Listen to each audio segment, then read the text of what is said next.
ఉమ్మడి వరంగల్ జిల్లాలో ఆయనకు అదృష్టవంతుడిగా పేరుంది. కార్పొరేటర్గా గెలిచి మేయర్ అయ్యి ఆ తర్వాత పోటీ చేసిన తొలి ప్రయత్నంలోనే ఎమ్మెల్యే అయ్యారు. అంతేకాదు దూకుడు రాజకీయాలు చేయడంలో సిద్ధహస్తుడు. కానీ అదంతా ఒకప్పటి మాట. ఒక దశలో అతని దూకుడు ముందుకు హేమాహేములు కూడా తట్టుకోలేక ఓటమి మూటగట్టుకోలేక తప్పలేదు. సీన్ కట్ చేస్తే గత సార్వత్రిక ఎన్నికల్లో ఘోర పరాభవం పొందిన ఆయన ఇప్పుడు నియోజకవర్గ ప్రజలకు సైతం అందుబాటులో లేకుండా పోయారు. అసలు ఆయన పార్టీలో ఉన్నారా లేరా అన్నది అర్థం కాని పరిస్థితి నెలకొంది. ఇంతకీ ఎవరా నేత, ఏంటా కహాని? Let's watch this.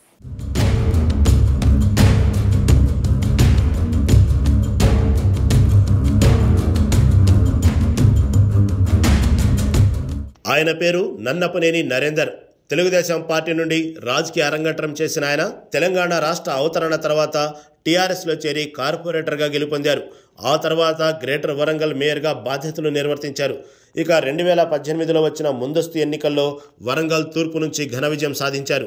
తొలి ప్రయత్నంలోనే ఎమ్మెల్యేగా గెలుపొందడంతో నరేందర్ గ్రేటర్ వరంగల్ పట్టు సాధించారు.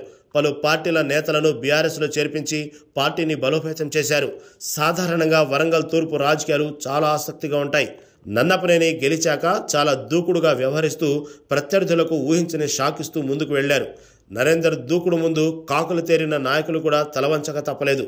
అయితే అప్పట్లో ఆయన తీసుకున్న కొన్ని నిర్ణయాలు ఇప్పుడు శాపంగా మారాయట.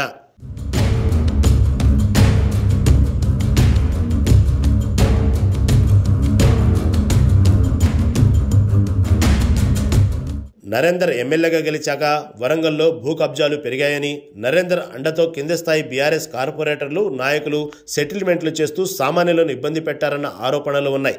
అయితే అవేమీ పట్టించుకోకుండా నరేందర్ మొండిగా ముందుకెళ్లడంతో ప్రజల్లో నరేంద్రపై అనతి కాలంలోనే వ్యతిరేకత వచ్చింది. ఒకానొక సందర్భంలో నరేందర్ కనిపిస్తే చాలు డౌన్ డౌన్ అంటూ ప్రజలు నినాదాలు చేసేవారు. ఇక గత సార్వత్రిక ఎన్నికల ముందు ఆయనకు టికెట్ దక్కడం అనుమానమే అంటూ నియోజకవర్గం వ్యాప్తంగా చర్చ సాగింది.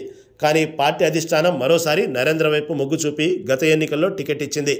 అయితే ఓవైపు కాంగ్రెస్ వేవ్, మరోవైపు కొండా దంపతుల రాజకీయ చతురత ముందు నరేందర్ తేలిపోయారు.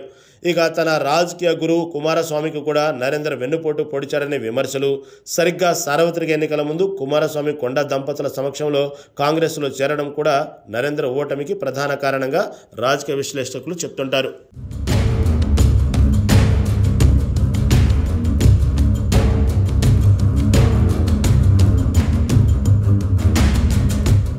గత సార్వత్రిక ఎన్నికల్లో ఘోర పరాభవం తర్వాత నరేందర్ సైలెంట్ అయిపోయారు.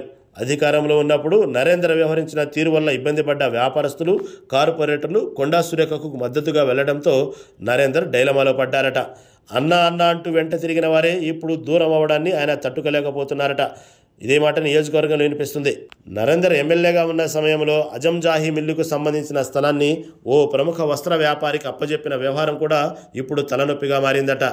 నరేందర్ ఎమ్మెల్యేగా ఉన్న సమయంలో వరంగల్ బస్ స్టేషన్ పనులు, కలెక్టరేట్ పనులు ప్రారంభమైనా ఇప్పటికీ పూర్తి కాకపోవడంతో ప్రజలు అసహనం వ్యక్తం చేస్తున్నారు.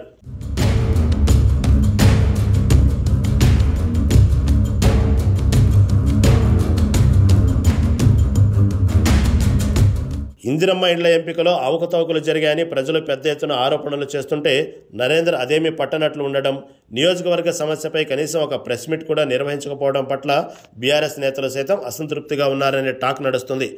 ఒకవైపు వరంగల్ పశ్చిమ నియోజకవర్గంలో ప్రజల సమస్యలపై మాజీ ఎమ్మెల్యే వినయ్ భాస్కర్ ఎప్పటికప్పుడు ఎండగడుతుంటే నరేందర్ మాత్రం అందుకు భిన్నంగా ఉంటున్నారట. ఎప్పుడో అడపాదడప వస్తూ పోతున్నారే తప్ప ఒక ప్రణాళిక లేకుండా నరేందర్ వెళ్తున్నారని సీనియర్ బీఆర్ఎస్ కార్యకర్తల్లో చర్చ నడుస్తుందట. గత ఎన్నికల సమయంలో తప్పుడు అఫిడవిట్ ఇచ్చారంటూ కొండా సురేఖ మీద ఆరోపణలు చేశారు నరేందర్. దీంతో మళ్లీ ఆయన ఫామ్లోకి వచ్చారని అందరూ భావించారట. అయితే మళ్లీ ఆయన మౌనంగా ఉండటంతో కార్యకర్తలకు అర్థం కాని పరిస్థితి ఏర్పడిందట.